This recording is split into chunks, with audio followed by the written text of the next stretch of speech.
or I mean, how have you basically, and I hate using this word, how have you captured the investor to the SEZ? That was the second question. Let's leave it at 2 questions for you two.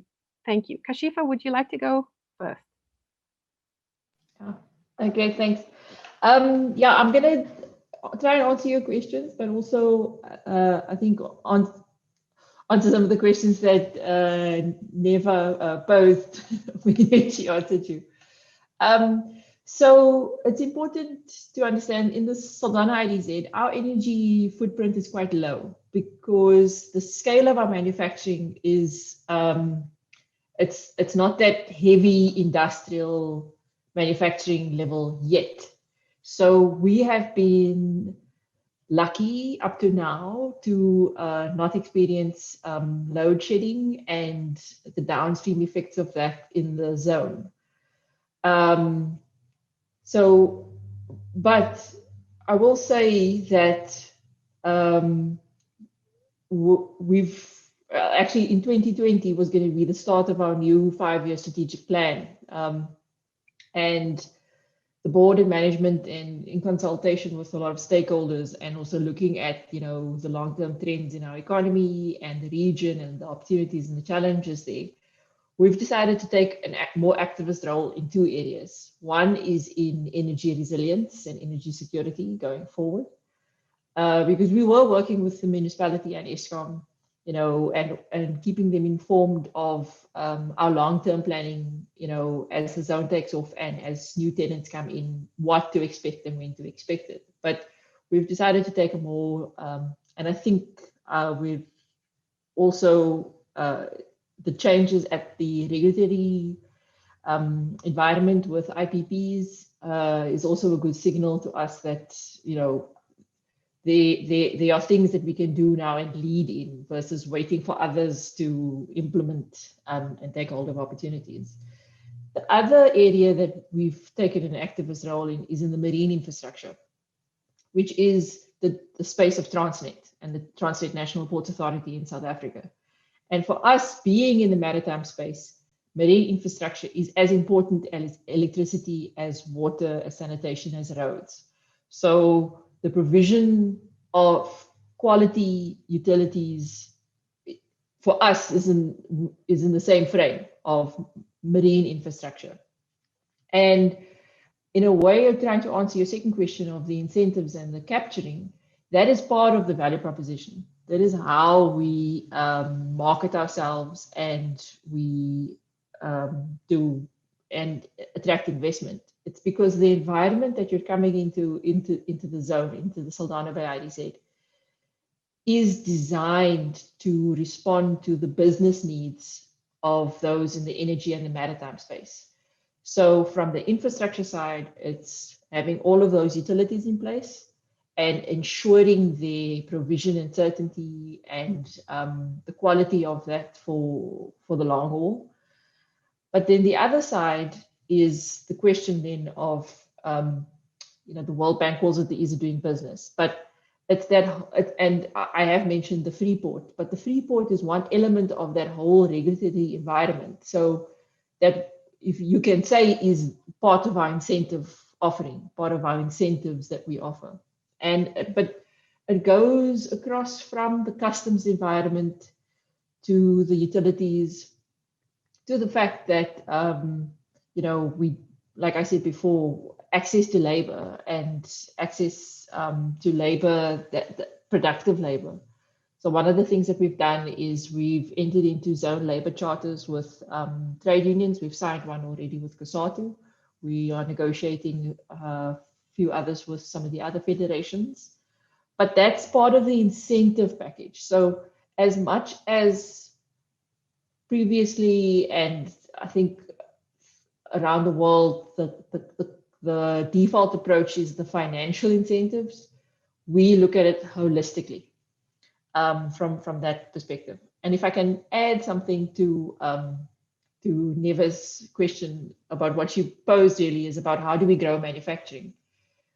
How do we grow the manufacturing sector? And also what you were saying earlier and what Mantla was saying earlier about regional industrialization and competition. I think we have to realize and accept that our markets are too small individually. A company in the value chain in shipping is inherently globally outward focused.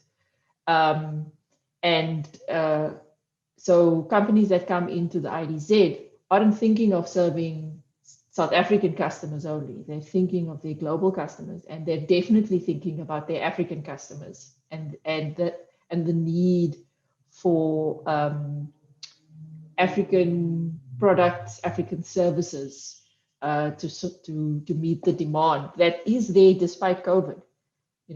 Before COVID, there was need for a wholesale improvement of the quality of life, I want to say, to put it simplistically, for Africans.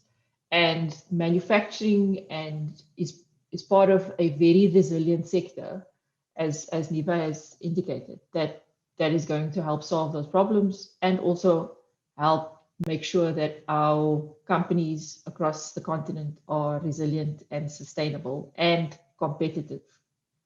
Thanks. Kashifa, thank you for that really comprehensive set of answers. I think they not only comprehensive but also thought-provoking. Maybe Hamish, you could now give your perspectives on some of the issues around the challenges around energy, around incentives in the first instance, and then maybe to add to it and kind of a prelude into the discussion that we'll have with Mantla in just a moment. The way in which we look at this isolated or location focused special economic zone in the context of integration, in the context of increasing intra-African trade, into continental integration, etc. Thanks, Hamish. No, thanks, Leslie. And maybe I'll answer the question the other way around. I'll start with the last one because it's been so fascinating to see. Yes, we started out at a time when international trade and global supply chains were a key focus. But what we have seen and what we've witnessed practically and then heard from our investors is almost every company, and we've had companies, South African companies that have relocated back from China. We've had foreign direct investment, first footprint in Africa, first footprint in South Africa. They're here to take, the global trend is for location of manufacturing facilities within regions to support regional supply chains and regional markets, exactly what Kashifa has been saying. So increasingly, I mean, we can attest to that. Our investors, almost exclusively now, they will export and they do take advantage of supply chains. They have to, where they import goods from, through the port of Durban, through the airport, by air freight. But the final finished product is almost exclusively going either into the South African market, but really into the regional market. And in terms of our air services, for example, we focus very much on all of the regional capitals to make sure that we have supported air services. And now we're starting to see a second wave of cargo carriers coming in to serve definitely the SADC market, and then increasingly the wider, shall we say, Southern African market. And I think that will grow. There's no question about it. So I think our positioning has changed a lot in the evolution of the last few years. We're definitely seeing ourselves as that platform. In terms of the energy sustainability, but sustainability as a whole, it's something that actually that we designed in quite early on, expecting it to come, obviously, because we are an airport location. We burn a lot of fossil fuels. There's been a lot of global pushback around how products move around the world and how people and business travelers move around the world. So it was always imperative from the beginning that we monitored and maintained as much as possible our green footprint and our impact, our reduction in terms of our overall carbon footprint. So we began to measure and monitor that, and it's now built into our annual performance plan as a key measure as to how much we're reducing our footprint. So you have to take very concrete actions as to how you're going to do that, because you're trying to offset some quite big burn almost, so to speak. The way we do it is a variety of different things. We don't just focus on energy. We obviously try as much as possible to make our own facilities carbon neutral.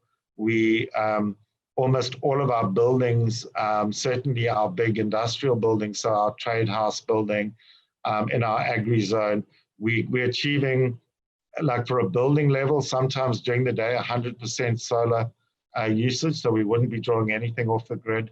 In the agri zone, we're probably up at about 35 to 37% with our solar arrays of sustainable power running those zones.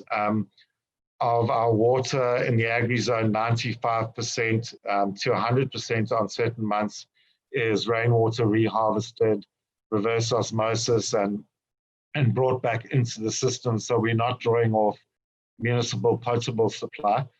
The next step we're now taking is energy centers. So looking at how we can generate cleaner power at a more sustainable, larger scale and on-sell it to our tenants. And there's a very simple reason for that. That makes you more attractive as an investment location. If you look at the trajectory on Eskom pricing, it's only going in one direction. And if you rely on that and you build that into your financial modeling, you're going to be in quite a difficult position as a company going forward, anywhere in South Africa for that matter. But certainly SEZs, aren't going to escape that. So we're looking at gas to energy conversion, because we are quite close to the Sasol pipeline, a wider rollout of the battery technologies linked to, so your fuel cell technologies. We have a number of fuel cell manufacturers set up at Durban Trade Ports. We're getting more familiar with that technology. But certainly in our future zones, we're planning quite a large zone in the south of Durban at the moment. And our planners are almost exclusively starting out that zone is an energy sustainable zone from day one. So all of the interventions on solar arrays, on various different methodologies of generating power or supplementing on power. And then internal to the organization, we have a whole operations division that's looking at how we reduce our own power usage. How do we make everything we do more efficient? So I think it's fundamental. Ironically, in the same breath, how we were able to attract a lot of our investors at one stage is because we are a national key point. We were fed by two independent power feeds. So we were a very good bet during the load shedding period. And we made sure we looked after our infrastructure quite well. And we put in a lot of infrastructure ahead of the market. So we had a lot of capacity in the ground. And that served us very well. So there's no question about power and energy sustainability. That is absolutely 100% what not only SEZs, but all industrial parks and all developments should be looking at around the country. I think in terms of what attracted sectors and how do we get there, there are certain principles to making an investment, and which companies have to convince their boards of and their investment committees of, and it all boils down to a value proposition at the end of the day. And those are locational factors more often than not. Proximity to infrastructure, proximity to transportation and logistics infrastructure. What makes places like Cape Town and Durban and Johannesburg attractive is because they are on major or linked to major ports, airports, and infrastructure. And that's very important for any company making a decision to serve a regional or an international market. And then I think Kashifa touched on it as well, where SEZs really do play a role, is what is the overall value proposition for the business operations that you're going to offer? Do you have a property operations unit available 24/7? Do you have a property commercial unit that will deal with all matters related to the needs of that investor on a day-to-day basis? because they are, and they occur on a day-to-day basis. Sometimes they're annual, sometimes they're day-to-day. Do you have an SEZ unit able to manage the customs controlled area? Then Kashifa touched on that. We've got a similar environment. So we'll go to tax policy unit at Treasury, and we will argue amendments to the Act on behalf of our investors. And I think the private sector probably will never or just won't enter that space of value add. They would, so we've had this, maybe to end on this, we have always had this philosophy that we're the developer who never walks away. We don't hand you over to a body corporate or some other kind of management association, bank the profits and leave. We're there to take your pain with you going forward. And I think that's what we try to assure. And I think maybe that is increasingly a differentiator between SEZs and the normal economy, so to speak, where ultimately the investor gets kind of left on their own a little bit once profits are taken. Mish, thank you very much. I think you've circled back very nicely to some of the opening questions, just in terms of why SEZs, and I think that the focus that you have on investment facilitation, on trade facilitation, leaves a lot of lessons to be learned for SEZs across our own country and certainly across the rest of the continent. But now let's turn to our dynamic CEO of BIMA, the Botswana Export and Manufacturers Association, Mantla Sankolobo. Mantla, I'm also addressing some of my questions around incentives that are being offered in the Botswana context for some of the special economic zone, particularly the one you mentioned earlier.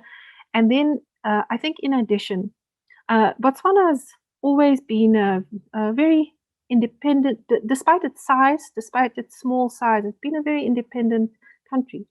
How do you envision this continental and regional integration processes playing out from the concept of the development of regional value chains? Where do you see Botswana playing a role, and in which sectors in particular? So combining that with incentives offered, maybe you can give us a sense of what future developments in Botswana are likely to look like. Thanks to you, Mantla. Thank you.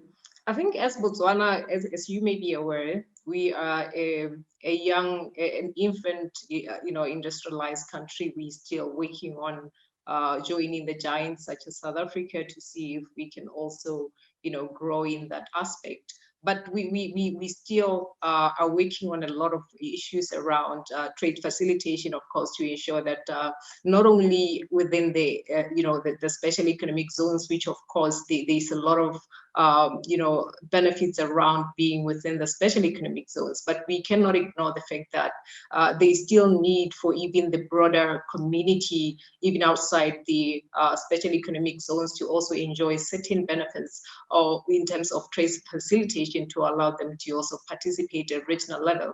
And also the EFCFTA, of course, come timely when we are positioning ourselves as a country to ensure that we do also participate like other countries within the region. We are really excited to also identify ourselves, to identify markets, the 1.2 billion market that is out there in Africa, to ensure that they also enjoy our products. We have quite a variety of products in Botswana. We have popular beef, which is very popular in the EU market. And we are also looking forward excitedly to have our African brothers and sisters to enjoy our very tasty beef.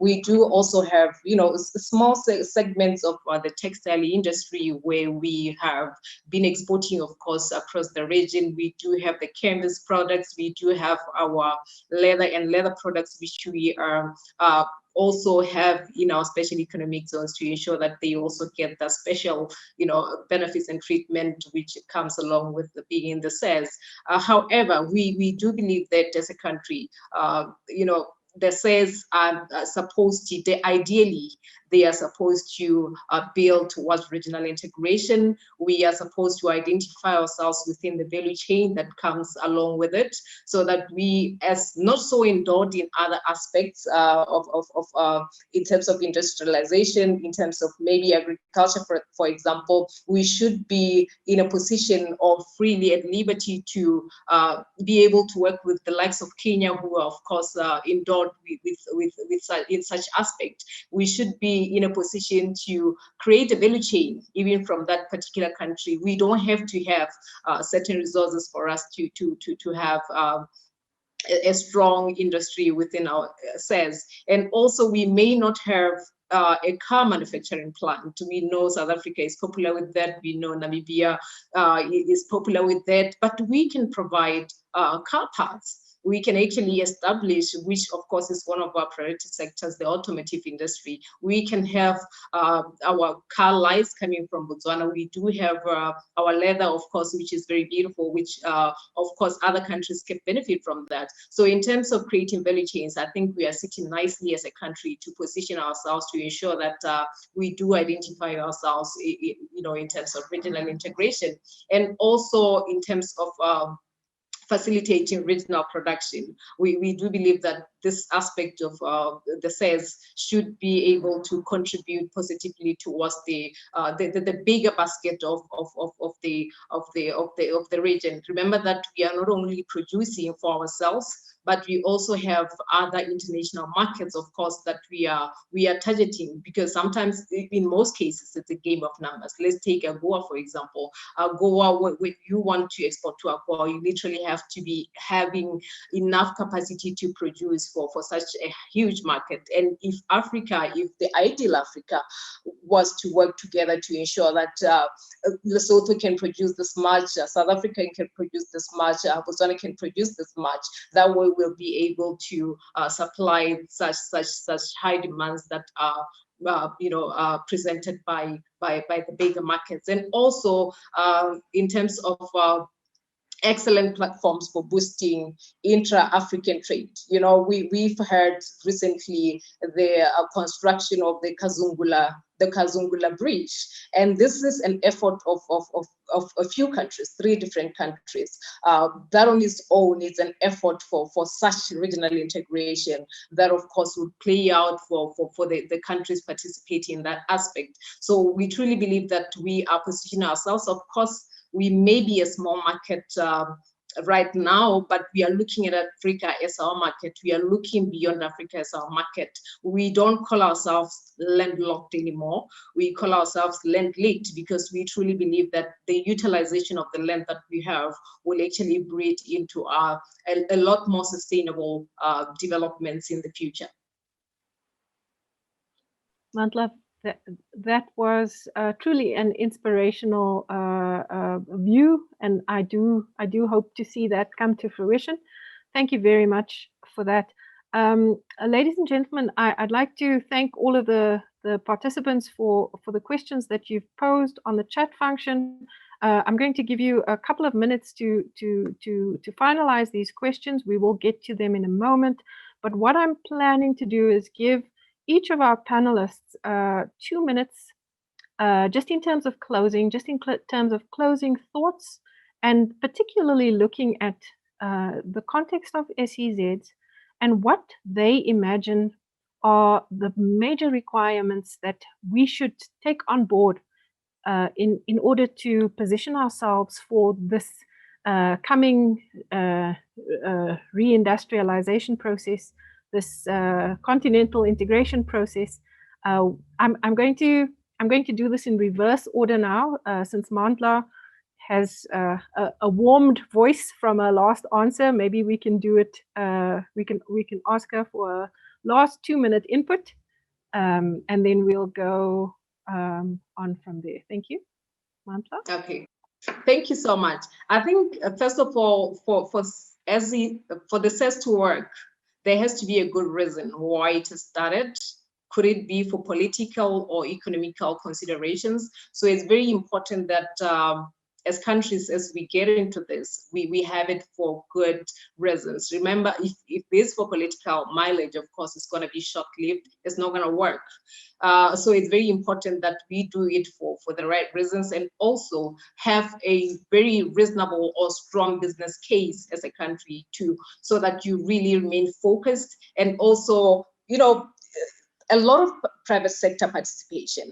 As much as government is there to facilitate for that to happen, it should still go back to private sector participation. Ensure that if there are triple P models that you are considering as a country, this is something that would literally be lucrative even for the private sector to consider. And also access to markets. This should be something that would be a key aspect to ensure that as much as you call in investors with the incentives, make sure that there is actually sustainable market for them to sell their products. Thank you very much, Mantla. Let's move on to Hamish. Hamish, your 2-minute closing thoughts for the rest of us. Thank you. No, thanks, Leslie. And I'll step away from SEZs for now and look at the free trade agreement and the continental integration, which is massively exciting. And I think the first thing you need to do is just look at where such integration has occurred elsewhere, and what were the key factors that made it successful, and how do you achieve that? And I think there's just two I would touch on, because I think once you get it going, you know, I think even political will, once you've got success happening in certain areas, will come even more strongly behind it. I think joint projects, I think, you know, Mantla spoke about bridge projects. Those are critical. You need the road, the connection projects, the border posts to be made far more efficient, to have really efficient infrastructure to support trade. I think, and those are big multilateral in some instances, multi-government type projects, and global projects where you know you can bring that level of investment into the continent. We can't do it off our existing infrastructure and our existing integration points. They're too weak and too congested. So I think that's something where a lot of that will needs to come, and I think a lot can follow quickly from that. And then obviously when you put infrastructure in, you need to operate that infrastructure. And we've certainly had the challenge where even under the existing trade agreements, we've been where some of our investors have been unable to get their products into certain countries that have signed up to those agreements but are not applying the trade rules. So there's got to be an application of the trade rules equally and fairly from an administrative perspective across all of the regions as well. And if we can drive those two hand in hand, a lot of the natural trade and the connection, the business connections will happen anyway, if not being in place already. And so that would be my, you know, for me, the two key success factors for us to be able to take that next step forward. Thanks. Hamish, thank you. Thank you so much. Kashifa, I turn to you now. Your 2-minute closing thoughts for us, please. Yeah, thanks, Leslie. Two thoughts. So one is to recognize specialization in manufacturing is becoming quite important and a critical influencing factor to competitiveness. And what drives specialization is all what my previous colleagues have said, but I want to add into it that it's driven by talented people. Our education system, our skills development, and not just in the traditional academic sense. It needs to be vocational orientated, and we need to have a response to the fact, I mean, COVID has shown it, that, you know, has ramped up the digitalization of technology and in manufacturing, just because of the health protocols that are required to survive through this. So for me, the first point would be recognizing that specialization is going to be driving any company's, any country's competitiveness standing. And so therefore it lies in our talent, and the whole ecosystem that we create and the policy frameworks that support that. The second one the second point that I want to make is that we need to acknowledge that there is competition, and but we need to cooperate through that competition, and that we are also in various stages of competition across the continent. And by supporting each other, we can, by working together through joint projects that what Hamish described, is we can support each other through that. Because at the end of the day, I think there's also opportunity to recognize that there are non-traditional sectors that we can focus on.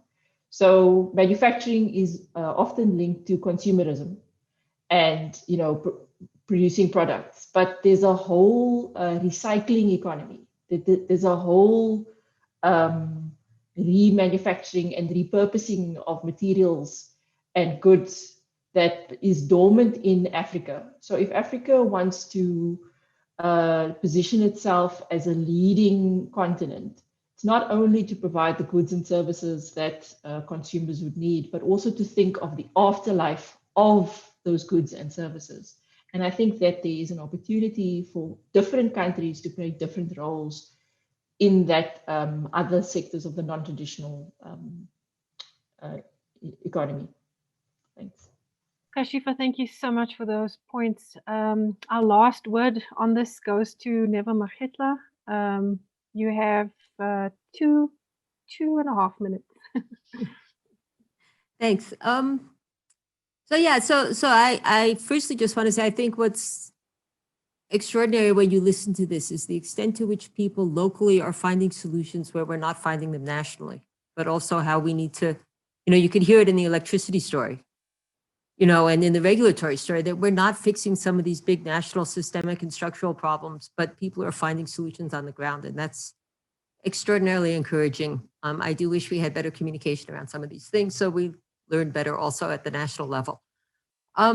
Having said that, I do think that it points to the need to really be able to prioritize some, you know, particularly in a time of COVID. I think we're not, you know, we're still living off our reserves. We're not seeing the impact. This is a global depression, you know, and next year I think we'll feel it more. And we need to start moving now to say, how do we deal with some of these things now? So that, for instance, when the economy starts to grow, we don't instantly get choked off by the electricity thing, because most places haven't put in place the kinds of systems we've been hearing about. You know, and the second thing is to say, you know, the SEZs are geared toward the formal manufacturing, and that's really important. But if we don't complement them with the kinds of measures that will create a more equitable economy, you know, the whole system becomes increasingly fragile, because we're not actually ensuring that growth really is benefiting the majority. And I think that one of the things we haven't talked about, because I think it's fine to have enclaves that are just world-class, but we need to think about how do we use, you know, those learnings and those revenues and linkages to build up the rest of the society as well, from the bottom up, that may never be competitive even at the continental level, but which is critical if we're going to have a sustainable society. I thank you. I thank you very much for that, Dr. Magitla. At this stage, I really want to express my appreciation for this amazing panel. My thanks to all of you for participating and participating so generously with your time and your expertise. Our thanks to Dr. Neva Magitla, Kashifa Bucas, Hamish Eskeen, and Mantla Sankaloba. Appreciations from me and from the Manufacturing Indaba. And again, our thanks to Dubai Port for their sponsorship of this event. Goodbye, everyone. It's a pleasure. Thank you. Thank you, everybody. Thank you. Thank you. Bye. Thank you. Bye. Thank you. Thanks.